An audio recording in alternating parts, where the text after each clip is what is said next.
इस समय मैं बदरपुर में मौजूद हूँ। चुनावी माहौल है, सभी राजनीतिक पार्टियां अपने अपने चुनाव प्रचार में लगी हैं। जहां आम आदमी पार्टी और कांग्रेस अपने ज़बरदस्त चुनाव कैंपेन में लगी हुई है, वहीं कांग्रेस भी वो अपनी पूरी ताकत लगा रही है। ये बदरपुर विधानसभा है, यहाँ से मौजूदा जो विधायक हैं वो इस समय सांसद बन चुके हैं, रामवीर सिंह भिदोड़ी।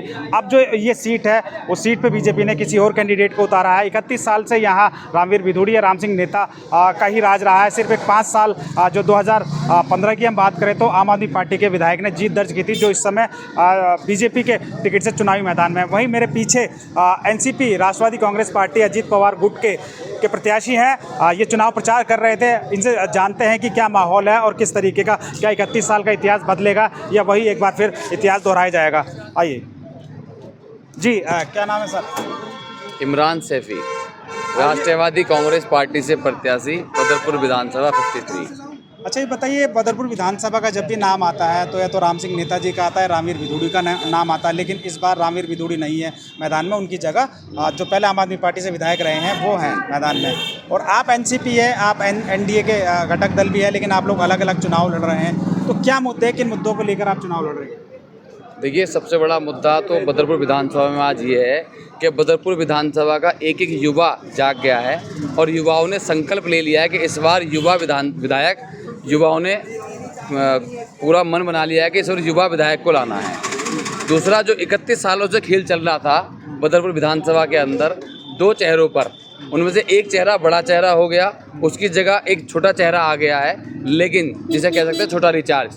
तो वो छोटा रिचार्ज फ्लॉप नज़र आ रहा है, क्योंकि वो चारों तरफ से जाति और धर्म की बात करने वाले लोग, ये दिल्ली है, ये उत्तर प्रदेश नहीं है, ये हरियाणा नहीं है, ये दिल्ली है। दिल्ली में सर्व समाज भाईचारा हिंदू मुस्लिम सिख ईसाई चलता है और इसीलिए बदरपुर की जनता ने इस बार मन बना लिया है कि इन जो पुरानों को एक एक बार देख लिया है, चेक कर लिया है, जो अपने पीरियड में काम नहीं कर पाए वो इस बार फिर चुनाव लड़ रहे हैं, तो उन पे बदरपुर की जनता दोबारा विश्वास बिल्कुल भी करने को तैयार नहीं है। इमरान जी, ये बताइए कि यहाँ सभी धन कुबेर है लगभग जो प्रत्याशी हैं, जिनको राम सिंह नेताजी हों या कांग्रेस से जो प्रत्याशी हों, वो धन कुबेर हैं, एक तरीके से धन बल सभी है उनके पास में, और आप उन्हें टक्कर देने की सोच रहे हैं। तो क्या आपकी प्लानिंग है इसको लेकर? देखिए, बिल्कुल सही बात है कि अगर मैं 1 लाख रुपए कोशिश करूंगा चुनाव प्रचार में खर्च करने की, तो कहीं ना कहीं वो उसका 50 गुना 100 गुना खर्च करने की क्षमता रखते हैं।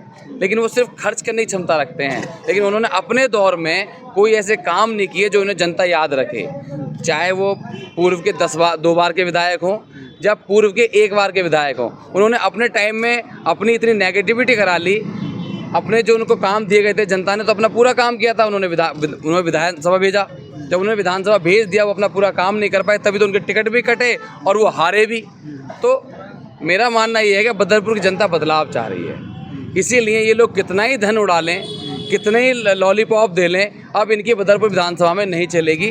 बदरपुर विधानसभा का एक एक मतदाता समझदार हो गया है। उन्होंने मन बना लिया है कि इस बार राष्ट्रवादी कांग्रेस पार्टी के प्रत्याशी अपने भाई, अपने बेटे, अपने नौजवान साथी इमरान सैफी को ही लाना है। अच्छा इमरान जी, ये बताइए कि मुद्दों की अगर हम बात करें तो कौन से ऐसे मुद्दे हैं जिन पर आप चुनाव लड़ रहे हैं? क्योंकि जनता है, जनता मुद्दों को देखती है। हम जब वहाँ से अकाली से यहाँ चल के आते हैं तो रोड है, उसकी हालत ख़राब है।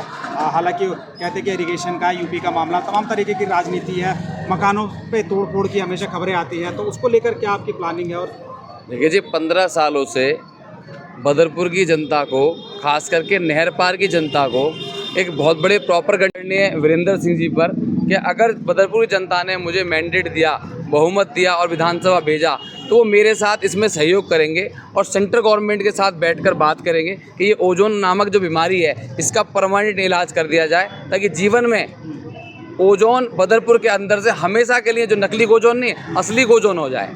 तो ऐसा हम मान के चल रहे हैं कि हमें पूरा सपोर्ट सेंटर का भी मिलेगा।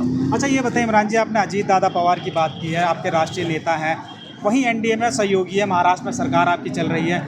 यहाँ किस तरीके से, किसको टारगेट करेंगे? क्या बीजेपी के को टारगेट करेंगे, आम आदमी पार्टी को टारगेट करेंगे, कांग्रेस को टारगेट करेंगे? उनके लिए बड़ा मुश्किल है। देखिए, एनडीए में बहुत सारी पार्टियां हैं जो काम कर रही हैं, क्योंकि देश जो है एक पार्टी से नहीं चलता। वो चाहे यूपीए का मामला था या एनडीए का मामला या इंडिया का मामला है, सब लोगों की ये जितनी भी पॉलिटिकल पार्टियां हैं, इन्होंने अपने अपने एक जत्थे बना रखे हैं। लेकिन रही बात दिल्ली की, दिल्ली में हमारा इनसे कोई अलायंस नहीं है। अलायंस सिर्फ महाराष्ट्र बीजेपी से कोई अलायंस? बीजेपी से अलायंस नहीं है। बीजेपी अपना चुनाव लड़ रही है, हम लोग अपना चुनाव लड़ रहे हैं। हमारे दिल्ली के अंदर मैं आपके माध्यम से बताना चाहता हूं कि दिल्ली में राष्ट्रवादी कांग्रेस पार्टी का स्टेट वाइस प्रेसिडेंट भी मैं हूं। हमने दिल्ली में 20 कैंडिडेट मैदान में उतार रखे हैं और बहुत ही मजबूती के साथ वो चुनाव लड़ रहे हैं आदरणीय वीरेंद्र सिंह जी के सहयोग से। और हमें उम्मीद है कि इस बार हम बहुत भारी बहुमत के साथ दिल्ली में खाता खोलने जा रहे हैं। अच्छा, क्या अजीत पवार आएंगे आप लोगों के चुनाव प्रचार में? प्रफुल्ल पटेल आएंगे? आपके जितने राष्ट्रीय नेता, क्या वो लोग आएंगे आपके प्रचार में? आपके माध्यम से बता रहा हूँ, आज सुबह खुशखबरी मिली है कि आदरणीय दादा अजीत पवार जी दिल्ली में कहीं जाएं ना जाएं लेकिन बदरपुर विधानसभा में ज़रूर आ रहे हैं और अपने दल बल के साथ आ रहे हैं और अपने इस प्रत्याशी के लिए एक एक घर जाकर वो वोट भी मांगेंगे और जनता से अपील भी करेंगे और जनता के जो रुके हुए काम हैं, चाहे वो ओजोन का काम है या यहाँ पानी की समस्या है बहुत बड़ी, यहाँ सीवरों की समस्या है, नाली की समस्या है, सफाई की समस्या है या जाम की समस्या है, जितनी भी समस्याएं हैं उन सब पर वो जनता को विश्वास भी दिलाएंगे कि अगर आपने उनके प्रत्याशी को जिताकर भेजा तो इन समस्याओं का सभी का खात्मा भी आदरणीय दादा अजीत पवार जी के और आदरणीय वीरेंद्र सिंह जी के सहयोग से कराया जाएगा। कब तक आएंगे, कुछ डेट का पता है? मेरे हिसाब से 31 या 30 तारीख में आदरणीय अजीत पवार जी आ रहे हैं दिल्ली।